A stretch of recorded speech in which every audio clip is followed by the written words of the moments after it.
የተከበራችሁ የማህበራችን ሰራተኞች፣ አመራሮች፣ አባላትና አጋሮች በዛሬው ዕለት እዚህ የተገኘ ነው የኢትዮጵያ አይነ ስውራን ብሔራዊ ማህበር በቅርቡ የብሬል ምርቱን በሁለት እጥፍ ሊያሳድግ የሚችል ሁለት ኢምቦሰሮችን ማስገባቱን አስመልክቶ ኢምቦሰሮቹ በመገኘታቸው የእንኳን ደስ አለን የእንኳን ደስ ያላችሁ መልእክት ለማስተላለፍ ነው የተገኘ ነው። የኢትዮጵያ አይነ ስውራን ብሔራዊ ማህበር ከተቋቋመበት ከ1952 ዓ.ም ጀምሮ ለብሬል እድገትና ለብሬል መስፋፋት የሚችለውን ያክል ሲያበረክት ቆይቷል።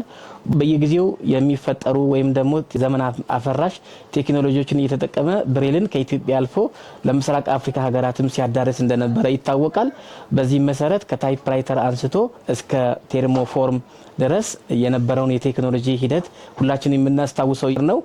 እስከ ቅርብ ጊዜ ድረስ አንድ መጽሐፍ እስከ 6 ወር ጊዜ የሚፈጅበት ጊዜ እንደነበረ ይታወሳል። ነገር ግን ማህበራችን ራሱን ከጊዜ ጋር ማላመድ አስፈላጊነቱን በጣም የሚያምንበት በመሆኑ በቅርቡ ሁለት ኢምቦሰሮችን አስገብቷል። እነዚህ ኢምቦሰሮች ብሬሎ 600 S2 የሚባሉት ናቸው። እነዚህ ኢምቦሰሮች በሰዓት እስከ 1800 ገጽ ፕሪንት ማድረግ የሚችሉ ናቸው።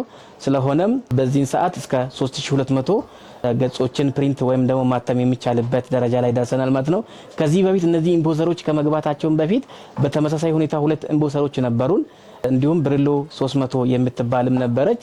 ስለዚህ አሁን በቅርቡ ከ15 ቀን በፊት የገቡት 600 S2 የሚባሉት የኛን የብሬል የማምረት አቅማችንን በእጥፍ የሚያሳድጉ ናቸው። ይህንን ድጋፍ ያደረገልን የኖርዌይ አይነ ስውራንና ከፊል እይታ ማህበር ነው። ስለዚህ ልናመሰግናቸው እንፈልጋለን። በጭብጨባ ጊዜ ልታመሰግኑልን። እሺ ዳቦ ሊቆረስ ነው።